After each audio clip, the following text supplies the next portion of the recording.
Amin. Oke.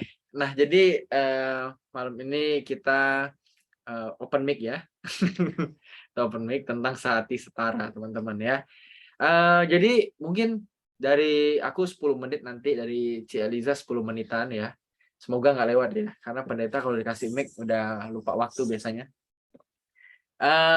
Kita mau nyampein soal sehati setara sesuai tema kita.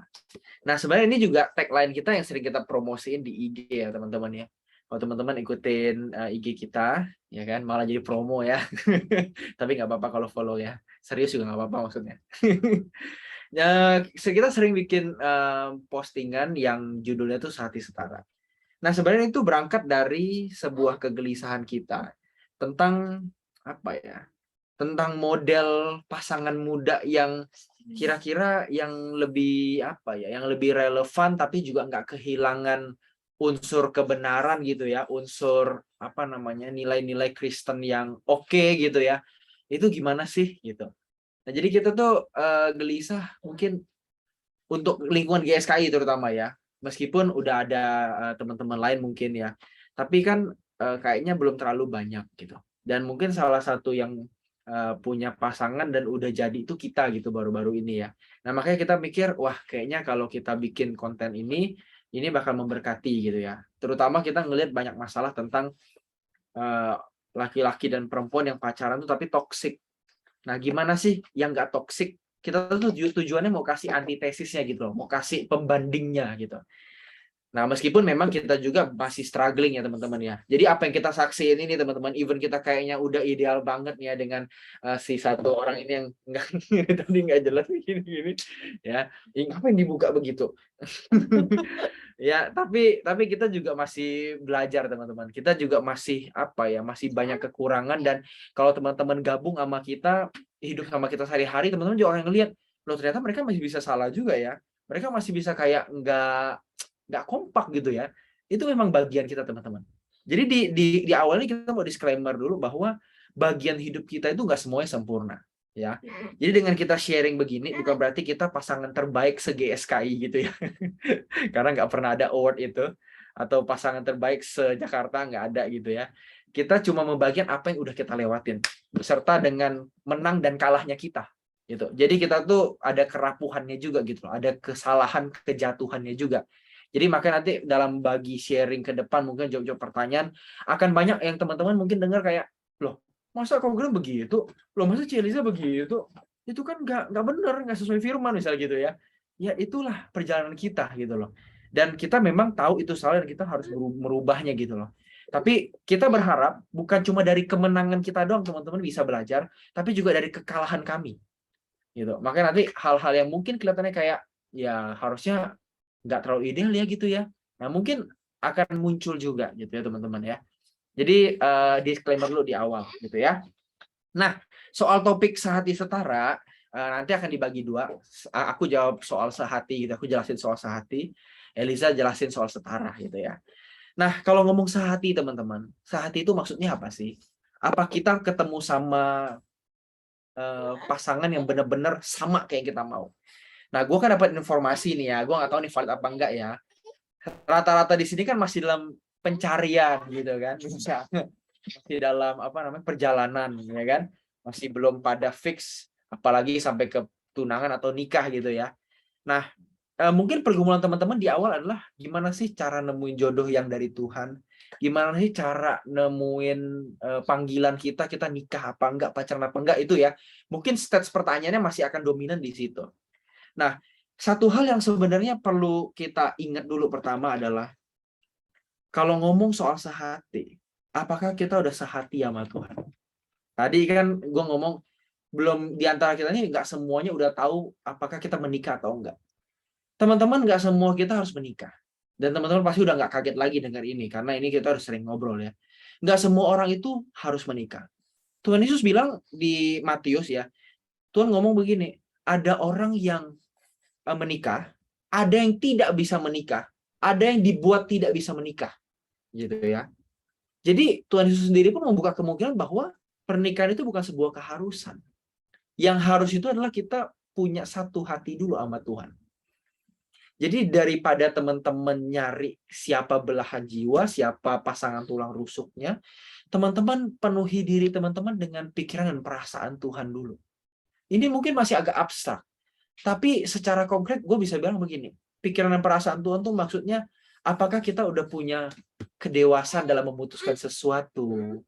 Apakah pertimbangan kita itu pertimbangan yang teosentris, berpusat pada Tuhan, berpusat pada kepentingannya?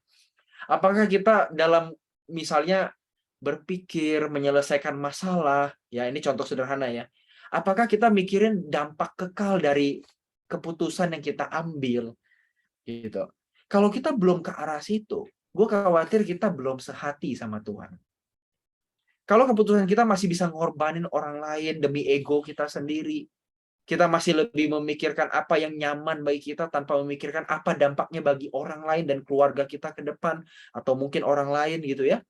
Gue takut kita nggak sehati dengan Tuhan. Jadi ngomongin soal sehati, pertama-tama bukan cari cewek atau cowok yang sehati sama kita. Yang misalnya sama-sama, ih aku demen sama dia, ih dia demen sama aku gitu. Kita sama-sama demen-demenan gitu ya. Mungkin bukan itu yang pertama, teman-teman. Sehati itu bicara soal sehati dengan Tuhan. Teman-teman punya pikiran dan perasaan yang sama dengan Tuhan. Yang itu diperoleh dari teman-teman belajar kebenaran, belajar firman. Sampai itu menggores hati teman-teman, menggores pikiran teman-teman, sampai arsirannya ya, kalau bahasa gambar tuh arsirannya tuh, udah hitam banget, udah benar-benar kelihatan gitu ya. Dari kita ngambil keputusan, semua itu kayak ada sesuatu yang ngontrol dalam diri kita. Udah semacam ada polisi gitu ya. Semacam ada nurani yang aktif, hati kecil yang aktif untuk bilang, jangan gitu loh. Harusnya kamu begini loh. Kalau kayak gini Tuhan bahagia nggak? Dirimu bahagia nggak? Orang lain bahagia nggak gitu? Nah itu apa namanya? Jadi ukuran sehati gitu. Kita bisa punya seperasaan, sepikiran sama Tuhan. Nah, baru teman-teman setelah kita punya seperasaan, kita punya sepikiran dengan Tuhan gitu ya. Kita bisa merasa siapa yang sehati sama kita. Ya. Kalau misalnya Tuhan taruh dalam hati kita kamu menikah gitu ya. Kita nggak bisa nemuin. Tapi kalau kita pun akhirnya nggak menikah, Tuhan bilang mungkin ya di hati kita, kita makin dapat peneguhan dari kejadian-kejadian hidup sehari-hari, dari peristiwa-peristiwa yang kita alami, kayaknya mengarahkan kita makin fix nggak menikah deh. Ya, daripada aku menikah nanti aku menodai kesucian pernikahan itu, mending aku nggak menikah. Nah, itu pun berangkat dari kesehatian kita sama Tuhan, teman-teman. Itu berangkat dari kesehatian kita sama Tuhan. Jadi bukan nggak menikah karena takut nanti kayak orang tua, kayak keluarga lain yang cerai. Nggak boleh begitu. Kita nggak menikah jangan sampai karena kita takut mengulang kesalahan orang lain, misalnya orang tua atau saudara. Gitu kan ada orang berapa yang trauma gitu akhirnya nggak mau menikah gitu kan. Nah ini yang menurut gue mendasarkan apa ya keputusan di sepatu orang lain. Ya kita berdiri di sepatu orang lain, padahal kita punya sepatu kita sendiri. Belum tentu apa ya orang gagal, orang tua kita gagal, tapi kita pun gagal, nggak tentu. Sebaliknya orang tua kita berhasil, belum tentu juga kita berhasil. Makanya semua itu di tangan kita. Tapi menurut gua untuk memilih nikah atau tidak menikah tidak boleh didasarkan atas dasar trauma, atas dasar takut untuk gagal, begitu ya. Tapi memang itu panggilan jiwa. Nah ini gue suka kalimat ini, panggilan jiwa. Itu panggilan jiwa yang kita konfirmasi setiap hari dengan semua peristiwa yang Tuhan izinkan terjadi hadir dalam hidup kita. Mungkin nggak secara audible Tuhan ngomong, tapi peristiwa hidup Tuhan tuh semacam mengkonfirmasi gitu. Ya. Nah, dan ini yang bisa tahu teman-teman dan Tuhan aja gitu. Kita nggak pernah bisa tahu. Nah, setelah teman-teman punya pikiran perasaan yang sama dengan Tuhan, tahu apa yang Tuhan inginkan, maka teman-teman bisa punya kepekaan ya, punya sensitivitas ya, punya sensitivitas untuk melihat kayaknya yang sehati itu yang begini. Ini kayaknya sehati nih sama aku nih. Oke, ini nggak sehati nih. Nah, mungkin teman-teman akan nanya, sehati itu gimana sih maksudnya? Nah, sehati itu yang pertama ditunjukin dengan senilai atau sevisi, teman-teman. Senilai atau sevisi. Kita punya nilai yang bisa diperdamaikan dengan dia. Bisa berjumpa, bisa bertemu. Gue masih kasih catatan di awal bahwa tidak ada orang yang bisa punya nilai sama 100%. Nggak bisa. Visi sama 100% nggak bisa. Tapi yang namanya sehati itu bisa memperjumpakan. bisa memperjumpakan gitu, bisa kayak apa ya, bikin ngeblend gitu, bisa bikin ngeblend. Misalnya contohnya mungkin kayak gue sama Eliza, gitu, gue sama Eliza. Jadi kita sering bercanda. Ini candaan pilotok kita ya. Iya, Bapak. Ini candaan pilotok kita ya teman-teman ya. Kita sering ngomong gini, kayak kan Eliza, aku sering suruh STT ya. Udah lu ke STT aja, STT Kumene lah. Gitu ya. Biar lu jadi apa? Teolog juga gitu ya, biar jadi pendeta gitu ya. Nah, terus dia tadi malam berapa malam lalu dia berseloroh ya, dia kayak bercanda lah gitu. Dia ngomong kayak, ya lu aja hamba Tuhan, gua kan hamba uang. Gitu. Soalnya dia kan kerja di ekonomi kan. Dia kerja di ekonomi. Bagian dia tuh investasi. Bagian gua kan investasi kekal kan. Dia lagi nyusuin bentar nih. Gua kan investasi kekal, dia kan investasi yang sementara gitu ya. Nah, jadi kita sering bercanda begitu. Ya, dia hamba uang, gua hamba Tuhan. Nah, ini apa ya? Secara visi kayaknya beda, secara nilai kayaknya beda. Tapi kita bisa memperjumpakan. Aku sama Eliza bisa memperjumpakan. Berjumpa di mana sih? Berjumpa itu gini. Aku sebagai pendeta, aku sebagai dosen, aku sebagai teolog. Aku mempersembahkan buat Tuhan, buat orang lain, buat kepentingan orang lain. Dan aku selalu ingat pesan Eliza sebelum nikah sama aku ya. Ini pesan yang luar biasa yang gue bawa sampai hari ini. Kalau pelayanan jangan pikirin duit. Nah, itu. Jangan pikirin duitnya. Nggak usah pikirin duitnya. Nanti jadi nggak tulus, kata dia begitu. Nah, sama. Dia juga akhirnya sebagai seorang hamba uang yang baik gitu ya. Hamba uang yang baik gimana itu? Seorang hamba Tuhan yang hamba uang yang positif. Dia berjumpa juga di situ. Bahwa apa yang dia lakukan, ini juga buat Tuhan, buat orang lain, buat keluarga. Buat Tuhan, buat keluarga, buat orang sekitar kita. Bukan cuma buat sendiri. Kita sepakat. Dibuktikan dengan kita di keluarga ini, kita nggak cuma simpen duit buat diri kita. Tapi kita semacam punya dana sosial gitu ya. Dana yang untuk dipersembahkan. Kita tuh ada gitu. Ini soal uang ya. Ini soal uang ya. Ini bukti kecil lah. Kita nggak mungkin bisa ceritain semua. Nah, ini bukti bahwa kita setuju gitu loh. Kita satu paham. Kita satu nilai. Satu visi. Bahwa apa yang kita kerjain dimanapun kita mengabdi pada Tuhan, kita lakukan semua dengan mata yang tertuju pada Tuhan. Benar-benar. Apapun profesinya. Nah, mungkin teman-teman akan bertemu dengan, misalnya kalau teman-teman hamba Tuhan ya, ketemu hamba uang gitu ya. Atau hamba internet gitu, karena dia kerja di IndiHome misalnya. Hamba internet ya kan. Terus hamba gadget karena dia kerja di toko servis di Mangga 2 gitu kan. Apapun yang teman-teman lakukan, misalnya dengan pasangan itu, milikilah perjumpaan, kesamaan visi. Nggak harus sama latar belakang, sama kerjaan, nggak harus. Tapi yang penting itu sama visinya, sama nilainya. Bahwa aku dan keluargaku, termasuk orang yang akan bersamaku nanti, harus mencintai Tuhan. Harus punya satu arah, yaitu hidup yang dipersembahkan buat Tuhan. Nah itu teman-teman. Ini yang apa ya? Yang gua rasa jadi apa namanya? Bisa jadi perekat gitu. Bisa jadi perekat. Bisa jadi perekat buat kita semua. Ya, senilai, tapi juga harus seperjuangan. Ya, seperjuangan. Saat itu bicara soal seperjuangan. Dalam konteks kita masing-masing, diri kita dan orang kita taksir misalnya, kita mesti lihat dia punya perjuangan yang sama. Meskipun hati-hati, ini masih hati-hati ya. Jangan sampai jadi sombong rohani. Ngelihat diri kita lebih tinggi, diri pasangan kurang tinggi, kita mau dia supaya, kamu kayak aku dong, aku kan lebih rohani daripada kamu. Ayo kita seperjuangan, kamu harus kayak aku. Hati-hati, kadang-kadang kita terjebak. Boleh untuk merasa bahwa orang lain harus lebih rohani, masih ada orang masih bisa berubah, kayak kamu bisa lebih baik deh. Nggak masalah dengan hal itu, nggak salah. Tapi hati-hati dengan jebakan, jangan sampai kita ngerasa kita lebih eksklusif dari orang lain. Nah ini catatan awal soal seperjuangan. Nah tapi yang dimaksud seperjuangan itu apa sih?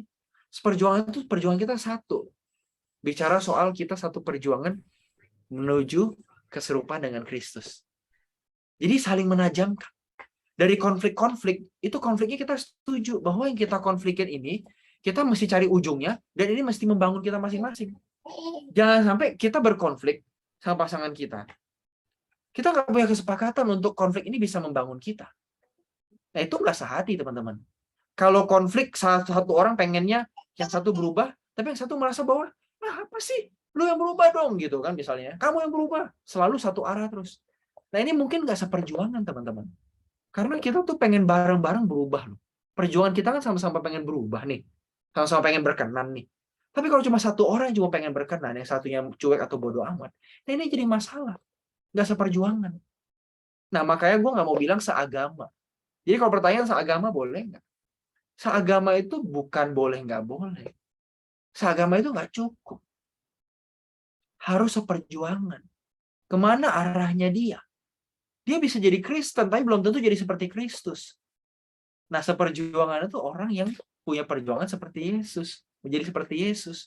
Dalam hal emosi, ngendalin pemikiran, ngendalin perkataan, ngendalin perbuatan. Seperti Kristus. Jangan sampai jadi Kristen, tapi nggak seperti Kristus. Itu namanya nggak seperjuangan, teman-teman. Nah, maka ini bisa jadi salah satu ukuran. Gimana sih ketemu pasangan yang sehati? Lihat perjuangan.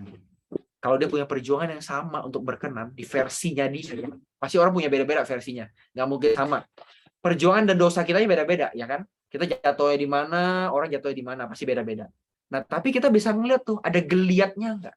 Ada usahanya dia nggak? Kalau ada, berarti itu bisa jadi satu indikator dia sehati, karena dia punya seperjuangan dengan kita. Nah, jadi kalau ngeliat gebetan atau orang yang kita taksir sekarang, coba lihat perjuangannya. Apakah perjuangannya cuma berkutat pada hal-hal duniawi yang sementara? Ngumpulin duit, ya, ngumpulin aset, ngumpulin kehidupan yang bahagia. Itu semua harus, dan itu bentuk tanggung jawab kita. Tapi jangan salah, kalau perjuangan cuma di hal-hal yang sementara begitu, akhirnya kalau kita nggak punya nilai yang kuat, lihat, rumah tangga bisa berantakan. Muncullah orang ketiga, karena merasa yang satu udah lebih kaya gitu kan, bisa punya simpenan. Ataupun kalau nggak punya simpenan, dia sibuk dengan banyak hal di dalam diri dia. Beli ini, beli itu, pergi ke sini, pergi ke situ. Ya kehilangan kualitas sebagai pasangan yang benar-benar mengasihi Tuhan. Udah benar-benar manusia yang nggak punya arah. Nah, jadi kalau kita mau lihat orang itu sehati sama kita apa enggak, pertama tadi coba cek nilainya, cek visinya. Apa yang menurut dia berharga dalam hidup dia?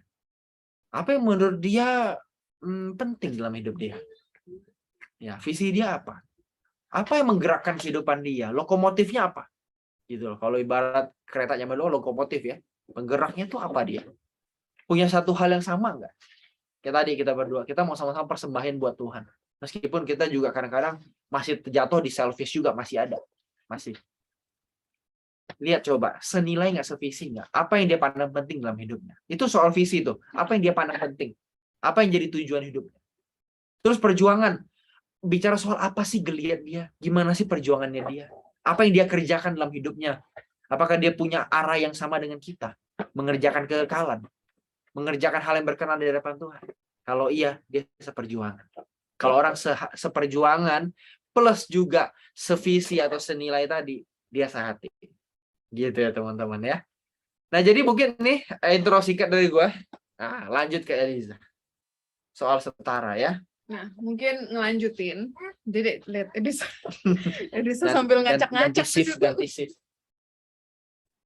Ini mohon maaf dia nggak jadi tidur tadi, udah tidur padahal. Nah, jadi mungkin kenalan singkat dulu kali ya. Ini siapa lah ini kan? Aku Eliza, ya biar kalau di GSKI sih dikenalnya dengan istrinya Kogren gitu kan.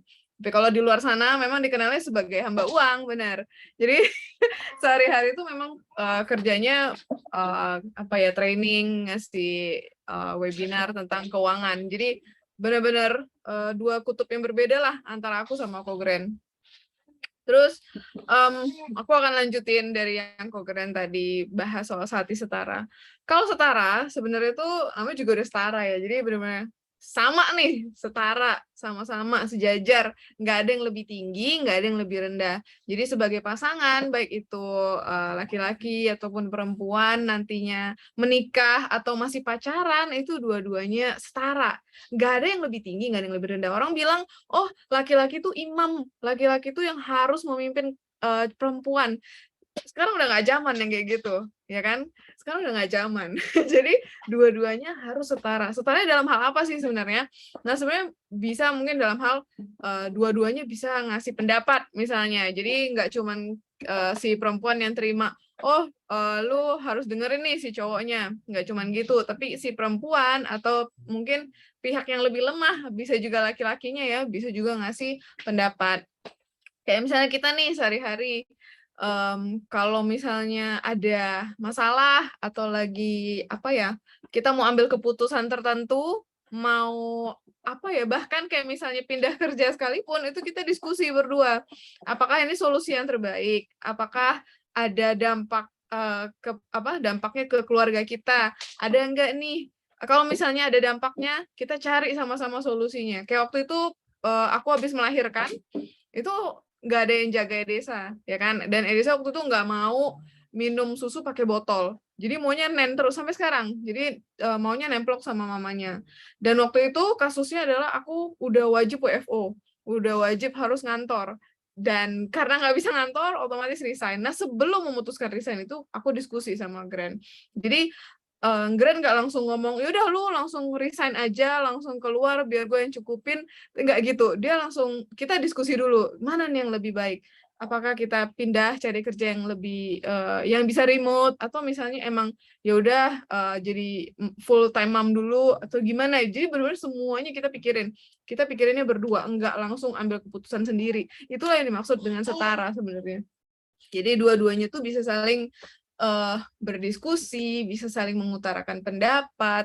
Bahkan kalau misalnya ada yang kita nggak suka nih dari pasangan kita bisa ngomong. Contoh misalnya, aku paling nggak suka kalau Grand itu selesai kerja atau pulang dari manapun ya, dari luar, intinya kan kotor ya, maksudnya baju kotor, sepatu kotor, gue nggak ngerti apa semua laki-laki begini, nggak nih stereotipnya. Cuman kalau Grand, dia kalau pulang mandi, dia selalu lempar bajunya di luar keranjang, padahal keranjang baju itu ada persis di depan pintu, jadi kayak tinggal nyemplungin doang, tapi dia enggak, dia taruh di bawah cermin. Gue nggak ngerti apa esensinya sih. Jadi pokoknya intinya gitu. Itu gue selalu ngomel kayak, ayolah kita kalau habis dari luar mandi, bajunya taruh di keranjang. Jadi apapun itu, masalah sepele sampai masalah besar sekalipun, itu semuanya bisa diomongin, nggak ada yang bisa, nggak ada yang apa ya, kayak merasa oh gue paling benar, pokoknya gue paling the best lah di rumah ini, gue yang harus memimpin elu, itu nggak ada ya. Mau pacaran, mau apa nikah, pokoknya itu yang harus kita bawa, komunikasi antar dua pihak. Jadi nggak boleh ada yang merasa lebih tinggi, lebih hebat, ya apapun itulah yang lebih itu nggak ada. Dua-duanya harus saling nunduk, harus saling apa ya, benar-benar setara lah, ya kan? Namanya juga kita pasangan ya kan, diambil dari tulang rusuk, dari sebelah kita, ya kan? Bukan dari telapak kaki. Kalau dari telapak kaki ya boleh diinjak, tapi ini kan enggak, ya kan? Terus setara yang lainnya adalah kita itu sama-sama membahagiakan sebenarnya, sama-sama membahagiakan. Bahagiain siapa? Ya bahagian pasangan kita, ya kan?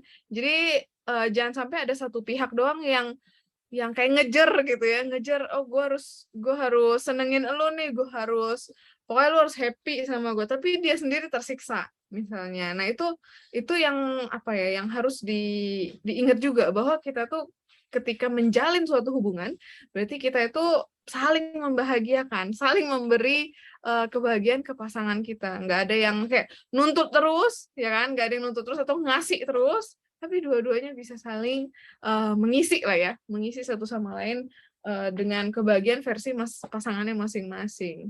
Mungkin itu sih. Ada yang mau tambahin nggak? Ya, paling intinya ya kalau setara dalam konteks misalnya baru mencari ya, teman-teman mesti tahu ada red flag tertentu tadi kayak Cia Liza ngomong. Kalau misalnya dia nih udah merasa menang sendiri nih, ya kan, selalu argumennya nggak boleh dibantah gitu ya. Selalu kita nggak dapat kesempatan buat diskusi, nggak dapat kesempatan buat ngutarin pendapat. Nah itu salah satu red flag dalam mencari pasangan. Nah teman-teman ini kan dalam pencarian nih. Nah jangan anggap remeh pasangan hidup yang keras kepala dan merasa benar sendiri. Nah, ini jangan anggap remeh. Kenapa? Karena kita berhadapan dengan orang yang tidak mau membuka dirinya terhadap pendapat. terhadap pemikiran orang lain. Nah, ini agak apa ya? Menurut gua agak sulit untuk ke depannya. Karena ini masalah komunikasi juga. Kalau komunikasi udah stuck gitu ya, banyak masalah, ngomong juga ya. Udah stuck, udah masalah, udah susah sih. Gitu ya. Dan ini yang paling penting, jangan ngerasa kita itu adalah juru selamat orang lain. Kadang-kadang ada laki-laki atau perempuan, tapi banyaknya perempuan nih. Ini banyaknya perempuan ya. Ini karena norma gender di masyarakat kita tuh perempuan itu diharapkan menjadi semacam orang yang sabar. Makin seorang itu sabar, setia, itu perempuan idaman gitu ya. Nah, ada harapan begini. Wah, kalau aku pacarin dia, ntar aku bisa ngubah dia. Gitu ya. Sama lah kayak nggak seagama gitu kan. Wah, nanti aku bisa ngubah agama dia gitu. Aku bisa pertobatin dia. Nah, teman-teman hati-hati dengan savior syndrome ya. Ini savior syndrome, ini sindrom juru selamat, merasa diri juru selamat gitu ya. Kita masih objektif ngelihat ini bisa nggak nih dibawa jalan bareng. Kalau komunikasi udah susah, pemikirannya soal apa ya, hal-hal yang penting, yang bernilai, yang berdampak kekal udah beda sama kita, teman-teman akan punya perbedaan yang semakin seperti jurang gitu loh. Komunikasi hal kecil lah mungkin. Kalau yang lebih besar itu pemikiran tentang apa yang kekal gitu ya, apa yang mesti dikerjain dalam hidup ini, itu udah gede banget ya. Tapi yang kecil lah, let's say katakan komunikasi tadi, nggak mau terima pendapat orang, nggak mau dengerin pendapat orang, ini yang susah. Ini red flag. Dia nggak nempatin diri kita dengan setara. Dia anggap kita di bawah dia. Nah ini yang jadi note ya buat kita semua teman-teman ya. Ini yang disebut toxic relationship ya, Desa ya. Benar nggak Desa? Iya ya. Kalau iya senyum? Iya gimana? Iya. Iya, oh gitu ya, iya ya. Kalau enggak gimana? Enggak. Oh gitu ya, iya ya. Iya. Desa toxic nggak? Desa toxic nggak? Enggak, ya aku baik ya, manis ya. Ya, itulah intermezzo sedikit teman-teman, sekaligus tambahannya ya. Jadi itu setara itu kuncinya, teman-teman mesti lihat. Jangan sampai yang bahagia cuma dia doang gitu ya, atau kita doang, tapi akhirnya mengorbankan yang lain. Itu tanda awal pas hubungan yang nggak sehat. Meskipun mungkin belum jadi pacar ya, tapi jadi dari sahabat udah begitu, kayaknya udah susah buat lanjut deh. Jadi mungkin itu ya teman-teman ya. Aku kembalin ke JJ dan Mentari. Silahkan. Katanya hostnya JJ dan Mentari. Elisa. Tapi sebelum kita masuk ke sesi Q&A, kita mau foto dulu teman-teman. Oh iya, foto dulu. Bisa foto? Bisa mau foto? Teman-teman semuanya, yuk on cam. Sini berdiri. Ini Adesa. Nah, ya. Datang dia. Yuk Ini lucu on banget cam anak-anak. Bisa senyum. Ola, Neilwan, Angel. Yang nggak bisa on cam nggak apa-apa, bisa bilang di kolom chat. Tapi kalau bisa on cam dulu yuk biar kita foto.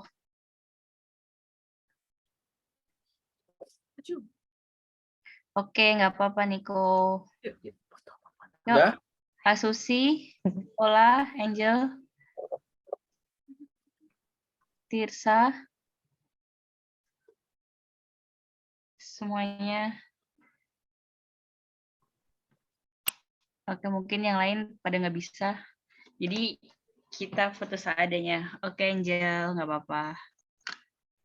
Yuk, gayanya 3 kali ya. 3 yuk, teman-teman. 1, 2, 3.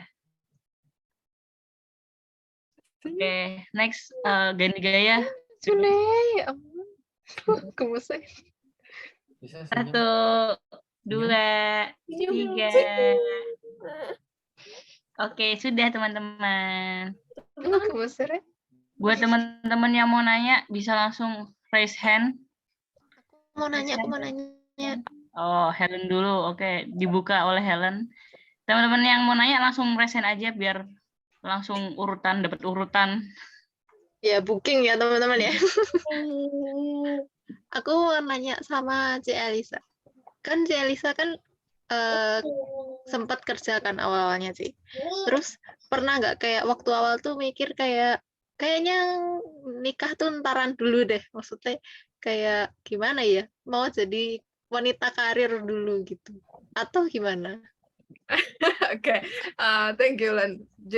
Sebenarnya aku sampai sekarang masih kerja. Jadi kemarin tuh resign, tapi pindah kerja ke yang remote. Jadi yang WFH di rumah. Jadi masih bisa sambil pegangnya desa. Kalau ditanya pernah nggak mikir nikahnya entaran, pengen jadi wanita karir? Pernah. Dan kalau boleh dibilang ya, maksudnya ini dalam kondisi gue terpuruk ya, maksudnya dalam kondisi gue lagi berpikir yang jelek banget, ya kan? Gue sampai bilang, kenapa sih gue harus nikah cepet? Aku lumayan cepet nikah, kayak umur 20 berapa? 24, iya 23 menuju 24 tuh udah nikah. Jadi waktu itu tuh lagi apa ya, kalau boleh dibilang karir tuh lagi nanjak gitu kan. Terakhir aku resign tuh udah supervisor. Jadi waktu tuh sayang banget istilahnya kan, kayak harus resign, tapi ya udahlah. Dan kalau ditanya pernah nggak mikir mau apa wanita karir dulu, pernah pasti. Kayak soalnya ketika kita menikah, perempuan itu paling banyak yang dirugikan dalam tanda kutip. Apalagi kalau dia cepat hamil, terus langsung punya anak gitu kan. Atau misalnya ada kasus-kasus yang suaminya nggak bolehin kerja lagi gitu kan, jadi kayak sayang banget padahal kita udah bangun karir, atau misalnya kita masih pengen nih berkarya di luar. Makanya ketika memutuskan untuk menikah kemarin, aku sama Gren sepakat dulu nih, aku masih boleh kerja atau enggak, misalnya gitu kan. Kalau misalnya masih boleh kerja, ya udah sambil kerja. Kalau misalnya dikasih anak, ya udah kita pikirin jalan keluarnya lagi. Tapi Gren masih sampai sekarang masih dukung, istilahnya kalau lu mau berkarir, ya ayo aja gitu. Karena apa ya, masih saling dukung lah. Makanya penting sih sebenarnya buat cari pasangan yang mau dukung apa ya, pasangannya supaya berkembang. Soalnya ada pasangan-pasangan yang kayak maunya pasangannya apa ya, dikucilkan aja. Ya udah lu di rumah aja gitu. Dia dikurung di rumah, kayak udah nih jadi tropi gitu kan. Tapi ya itulah makanya pentingnya buat cari pasangan yang mau dukung kita, mau ngembangin kita meskipun kita udah menikah, tapi kita masih bisa nih, masih boleh untuk berkarir. Gitu. Menjawab nggak, Len? Menjawab. Makasih, Cik. Sama. Oke, thank you Helen buat pertanyaannya. Oke, teman-teman ada yang udah kepikiran mau bertanya lainnya? Nah, sebelumnya tak selingi dulu ya. Ini aku ada satu contoh kasus minta co-grant sama Ci Elisa untuk memberikan pendapat gitu. Jadi ini ada kasus kayak gini. Ini ada orang tua yang broken home gitu. Terus dia punya anak. Nah, peristiwa itu tuh kayak membuat trauma gitu loh bagi si anak ini. Dan itu membuat anak ini tuh kayak dia tuh takut kalau suatu saat tuh harus sendiri. Tapi di sisi lain tuh juga kepingin mau nikah gitu loh. Tapi nggak ya kayak bingung gitu. Nah, apakah co-grant dan Ci Elis ada apa kayak saran gimana sebaiknya anak ini dealing with dengan dirinya gitu?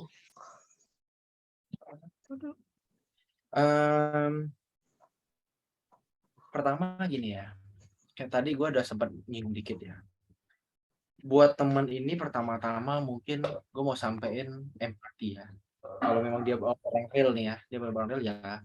Apa yang kamu lewati pasti nggak gampang buat dikomentari. Termasuk apa yang bakal gue komentari juga belum tentu bisa match dengan apa yang kamu alami. Dan it's okay buat berproses ya. Nah, tapi kalau boleh kasih masukan sedikit, buat temen yang begini, yang merasa kayak trauma atau merasa dihantui kegagalan karena melihat contoh orang tuanya, tapi juga takut untuk sendiri. Gini, kita mesti ingat bahwa semua orang punya jalan hidup masing-masing yang kompleks dan unik, gitu, yang kompleks dan unik. Kombinasi antar pengalaman, kejadian di hidup kita itu akan bikin kita nggak akan punya nasib yang sama satu dengan yang lain. Pilihan kita gitu. Jadi kombinasi semua pilihan kita, kombinasi semua latar belakang kita itu nggak akan membuat kita punya nasib yang sama dengan orang lain. Nah, oleh karena itu mungkin trauma yang dialami, ya, ketakutan yang dialami, itu mungkin mulai bisa perlahan-lahan dilepaskan gitu ya. Dengan kita menerima pemikiran baru bahwa kita pasti punya jalan hidup yang beda, ya. Dan kalau mungkin jalan hidup keluarga kita begitu, ya itulah konsekuensi dari perbuatan mereka. Dan itu pilihan mereka. Nah, hal itu nggak akan terjadi kalau kita bisa melakukan yang benar. Bisa melakukan yang sebaliknya dari apa yang dilakukan oleh pendahulu kita. Nah, jadi sebenarnya semua itu cuma masalah pilihan. Itu bukan sebuah nasib pasti atau takdir yang akan benar-benar menghantui kita dan akan terulang lagi. Faktanya berantem itu pasti terjadi. Tapi berantem itu berakhir dengan perceraian atau berakhir dengan romantis gitu ya. Itu pilihan gitu loh. Berakhir dengan rujuk, berakhir dengan konstruktif, membangun gitu, itu pilihan. Nggak bisa kita samain bahwa semua pertengkaran nanti akan berujung ke perceraian. Wah, aku takut bertengkar nih, nanti akhirnya cerai gimana? Kalau kita nggak sama pikiran, nggak sama ini gimana? Nanti ya akhirnya kayak masa lalu di keluarga. Nggak akan sama pasti. Kita punya kombinasi yang beda, teman-teman. Kita punya kombinasi kehidupan yang beda-beda banget. Kalau bahasa Omeras itu kurikulum Tuhan. Kurikulum masing-masing orang tuh beda. Jadi, buat teman yang begini nih, buat yang merasa begini, ingatlah bahwa sepatu orang bukan sepatu kita. Sepatu kita bukan sepatu orang. Pengalaman kita bukan pengalaman orang. Jalan hidup kita bukan jalan hidup orang. Jadi apa yang kita alamin hari ini, yang kita lihat dari pendahulu, nggak perlu jadi alasan untuk merasa ketakutan berlebihan. Jadikan itu pelajaran boleh, tapi ketakutan jangan. Gitu ya. Pelajaran untuk, nanti aku nggak boleh begini nih, aku harusnya begitu. Ya, itu boleh. Tapi jangan sampai jadi ketakutan. Gitu sih. Elisa mau tambahin? Ya, kan ketika kalau aku memposisikan diri di situ, ya pasti memang stres ya, kalau boleh dibilang stres banget, kayak mau kesini salah tapi ke situ takut salah juga. Tapi kita nggak akan pernah tahu apakah kita bisa keluar dari bayang-bayang itu atau enggak ketika kita nggak mencoba untuk berubah, ya kan, untuk mengubah pemikiran kita. Karena kita udah tahu mana yang kurang lebih apa nih yang salah gitu kan, dari yang orang tua kita misalnya, kita jadi bisa tahu nih yang sebaiknya diubah ketika nanti kita mulai menjalin hubungan. Jadi ya memang mesti berani langkah sih yang pasti. Jadi jangan mengekang diri dengan ketakutan, tapi coba ayo kita melangkah satu langkah lebih maju supaya kita bisa nih berubah. Toh apa yang kita pilih nanti ketika kita memang mau, kita berniat, kita komitmen untuk berubah, bukan berubah ya, maksudnya beda nih sama pendahulu kita pasti nggak akan jadi seperti itu. Ya. Jadi ya kita bisa berubah dengan pilihan kita kok. Gitu. Jadi kalau boleh disimpulkan sedikit, itu berarti kita harus ngelawan dulu rasa takut kita. Nah, kalau kita udah bisa dealing dengan itu, baru nanti yang selanjutnya. Benar gitu nggak? Iya, benar.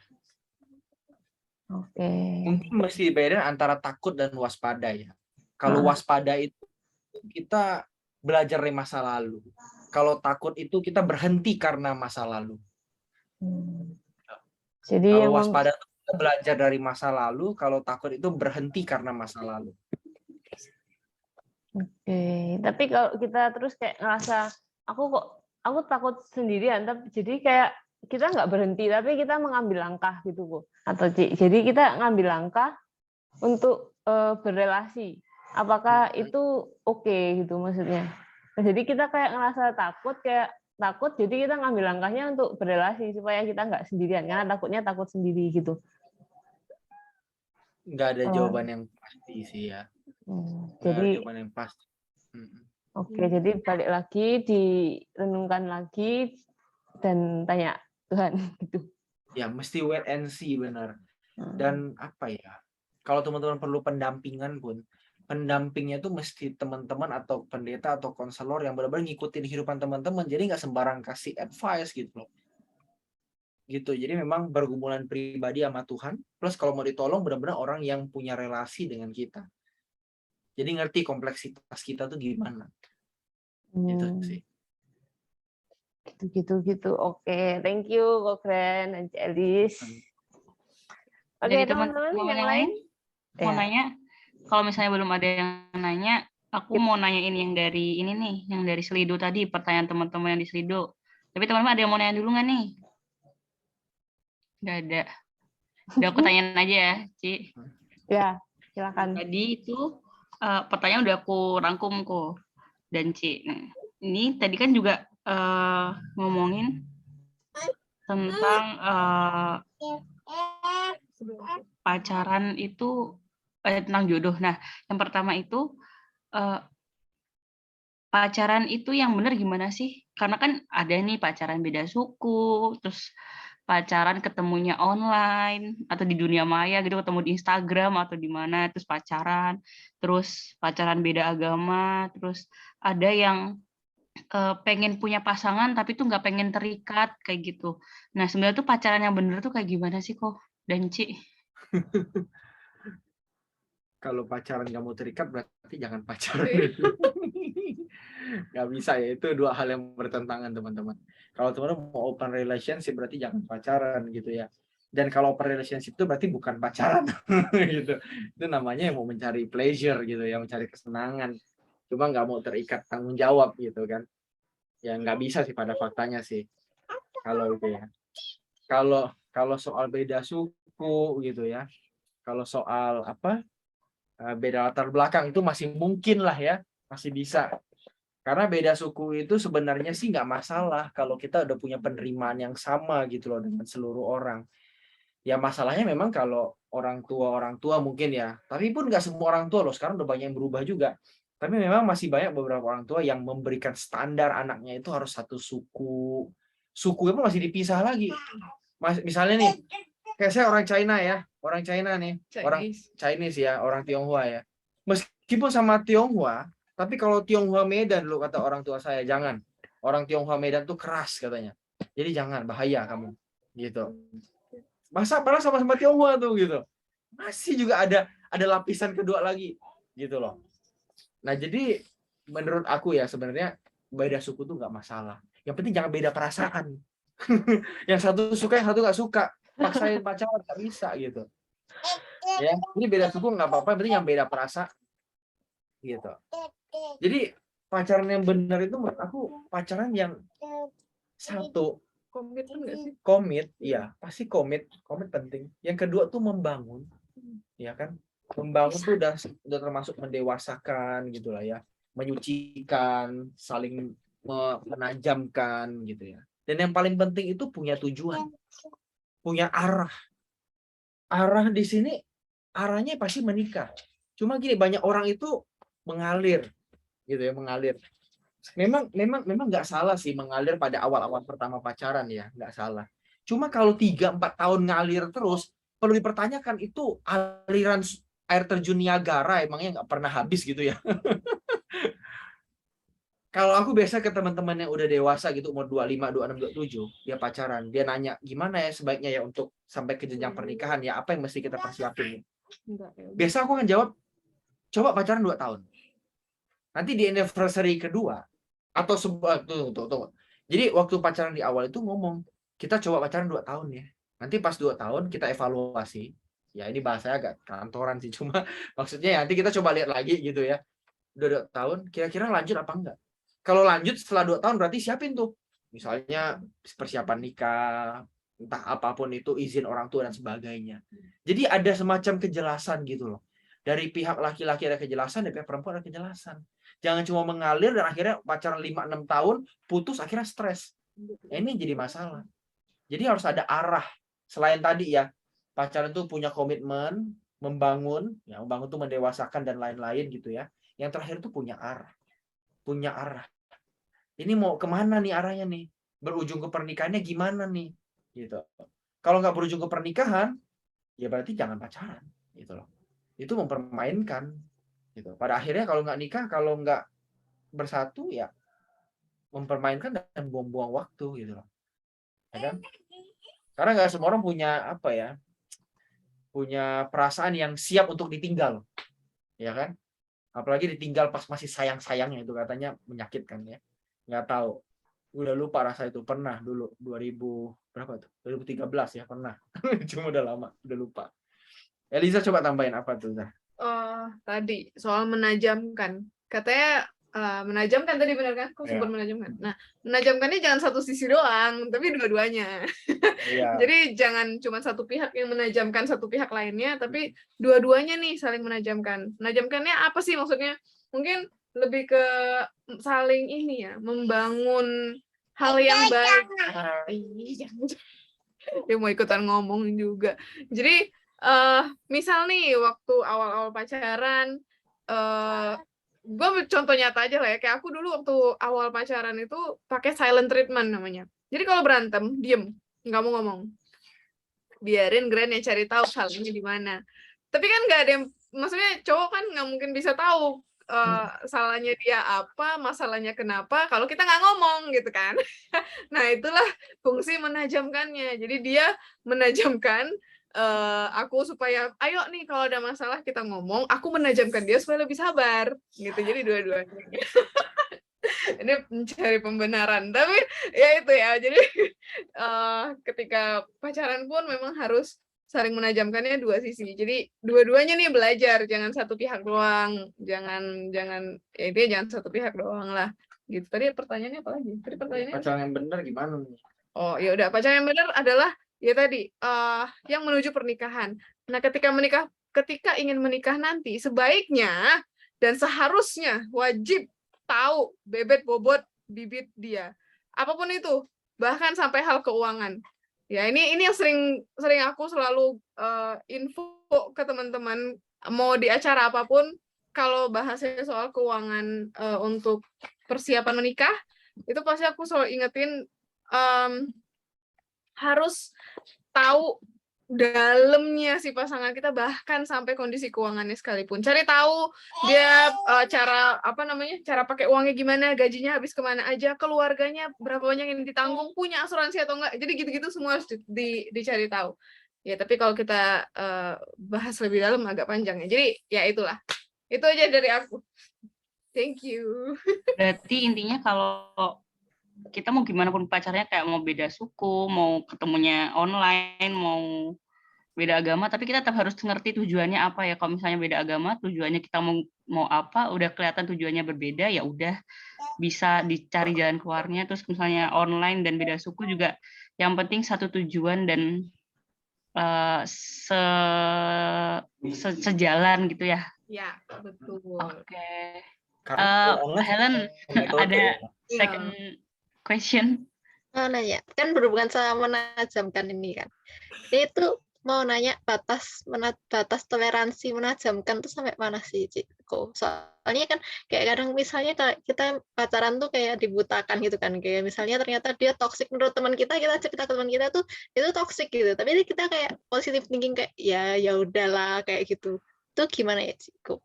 Kalau menurut aku sampai batas, kalau misalnya kita merasa dirugikan, disakiti yang tidak masuk akal ya maksudnya, itu udah warning. Dan ketika ada teman atau keluarga mungkin yang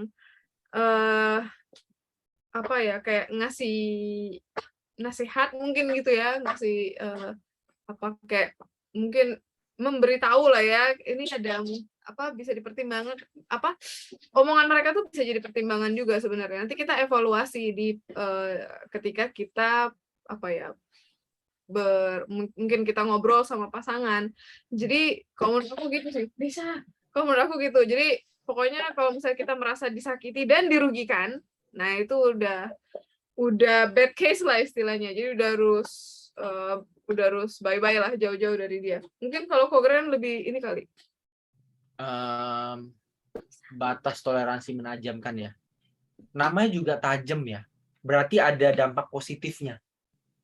Kalau nggak ada dampak positif, itu berarti bukan menajamkan. Itu dia lagi showing egonya dia gitu. Dia mau kita melakukan sesuatu untuk kesenangan dia, gitu. Yang namanya menajamkan itu ada bentuk tajamnya. Misalnya kita makin sabar, makin pengertian, dan dia pun juga gitu ya. Ada dua sisi gitu. Jadi kalau dampaknya itu tadi nggak berdampak positif bagi kita dan dia, dampak positifnya cuma satu orang doang, misalnya bahagia dia doang gitu ya. Tapi kita nggak merasa bahagia dengan perubahan itu menjadi satu masalah buat kita, gitu ya. Apalagi kalau udah sampai red flag ya tadi ya, mukul, kalau udah sampai ngomong kasar, kalau udah sampai menghina, merendahkan, tadi menyakitkan ya bahasanya si Eliza ya, merugikan ya kan? Misal kayak itu apa? Tinder swindler ya kan? Oh bisa aja tuh dibilang, oh itu penajaman kok, biar kita hatinya nggak terikat dengan uang. Ya udah terserah, gitu kan? Tapi menurut aku itu penipuan, itu jahat. Ya ampun. Ya, gimana caranya masuk? Ya udah ya. Nah, dia nyangkut. Itu diambil. Iya. Desa nyangkut di bawah boxnya dia. Bentar. Ini nih. Biar kalian lihat. Ini Di real bawah. ya guys. Aduh, Nggak ada apa-apa, aja. Bang.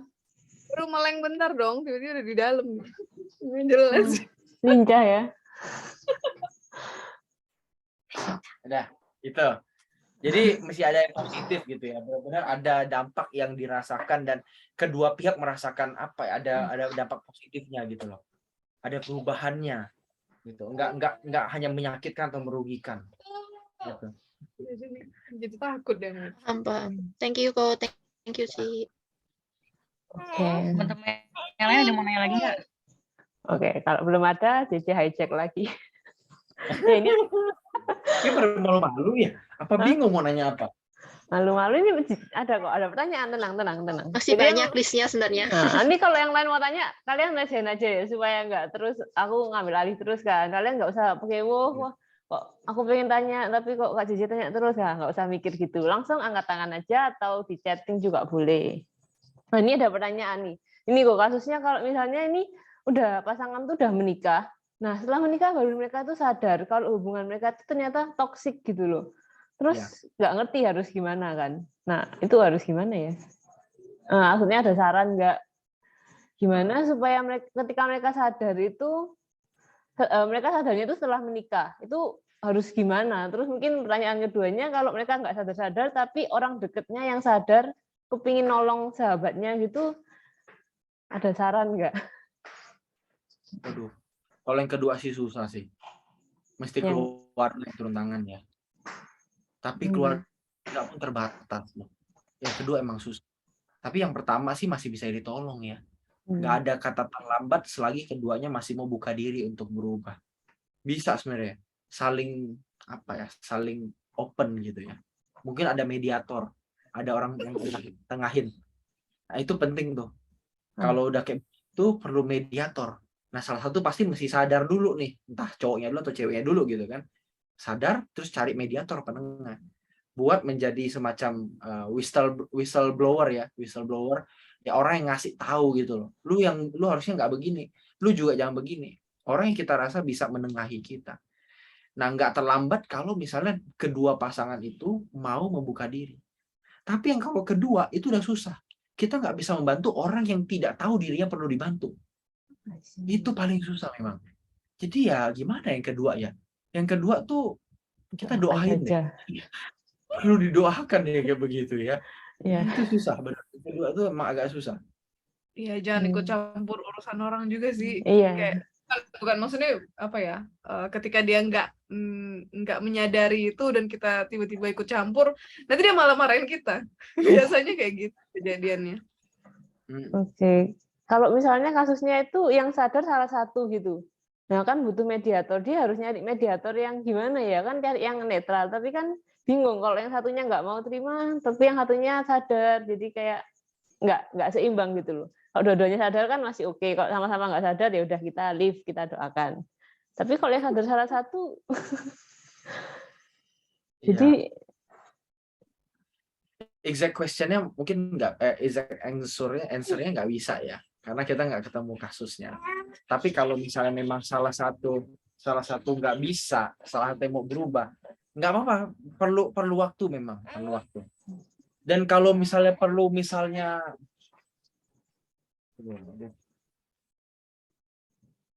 kalau misal perlu pisah ranjang misalkan untuk refleksi diri masing-masing gitu, itu juga mungkin sih, bisa juga.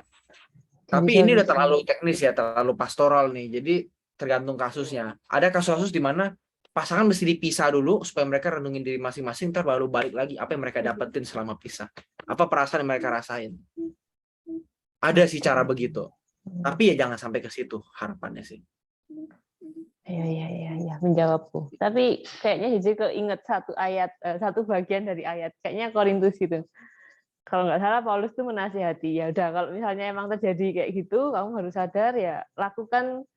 Maksudnya suami-suami mungkin dimenangkan oleh kelakuan istrinya itu loh. Jadi mungkin kalau yang sadar duluan, berubah duluan, berharap dengan waktu ikut berubah gitu nggak sih, Go? Ya betul, betul. Karena yang namanya hubungan pernikahan itu paling susah menyatukan dua pikiran itu. Menyatukan dua pikiran, dua latar belakang, dua dunia. Gitu tuh. Nah, makanya gini teman-teman ya, prinsip penting ya. Kita memang nggak bisa cari pasangan yang sama dengan kita. Nggak bisa. Tapi coba cari pasangan yang paling minimal resikonya. Jadi ini sedikit tips ya. Teman-teman nggak akan pernah dapat keyakinan 100% ketika menikah. Nggak akan pernah. Pasti tetap ada ragunya. Pasti. Nanti sampai hari -1 nikah tetap ada ragu. Tetap. Tapi carilah yang paling kecil resikonya kalau kita sama dia. Resiko tuh pasti ada nih. Cerai itu bisa, berantem apalagi. Itu pasti ada. Cuma cari yang paling kecil resikonya. Itu sih menurut aku sih. Istilahnya ya jangan yang udah tahu nih di pacaran dia toksik nih, mukul nih, ya nggak. Wah, terus kita ngerasa nggak apa-apa lah, aku bisa ubah dia. Wah, ini kadang-kadang nih gitu ya. Ini resikonya gede gitu loh. Bandingin sama kita pacaran sama cowok yang mungkin kadang-kadang sekali dua kali masih keceplosan ngomong anjing misalnya. Nah, beda resikonya kan. Yang satu mukul, yang satu keceplosan anjing gitu. Yang satu, ya resikonya beda kan istilahnya gitu kan. Nah, itu sih mungkin. Oke. Ya. Thank you, Ko. Teman-teman ada mau bertanya? Nah, ini kayak mau tanya, nggak usah malu-malu, boleh langsung. Kalau misalnya malu, ya boleh chatting. Benar nggak, Ko? Kalau malu di jalan. Iya, kalau malu bertanya, sesat di jalan. Ya, aku pinginnya sih kalian nggak ada yang tersesat ya.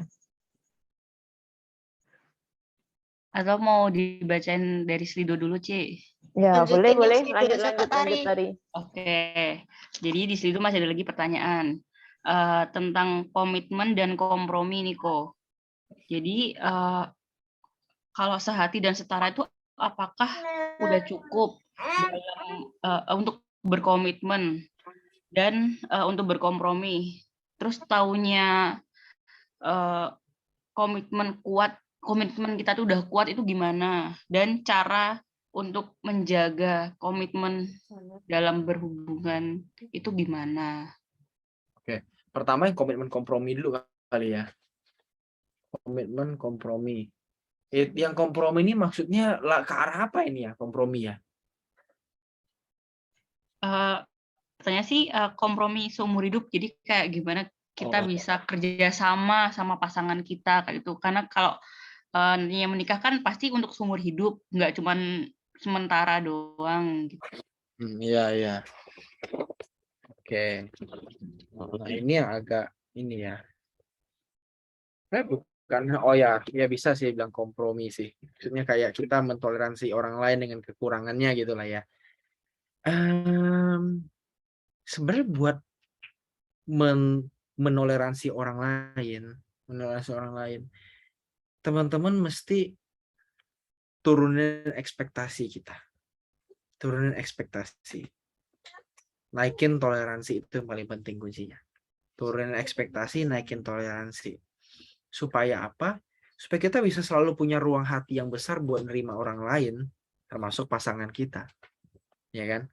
Kan nggak mungkin mereka akan baik terus, nggak bermasalah terus, nggak pernah ngajak berantem gitu ya. Akan pasti ada momen-momen itu ngajak berantem gitu, ngajak ribut istilahnya gitu kan. Tapi kalau kita punya punya toleransi yang besar, ekspektasi yang nggak terlalu aneh-aneh gitu ya, kayak aku nggak mau kalau pacaran tuh nikah, kalau pacaran tuh berantemnya begini-gini. Nah, kalau kita nggak punya ekspektasi begitu, akan jadi lebih mudah gitu loh.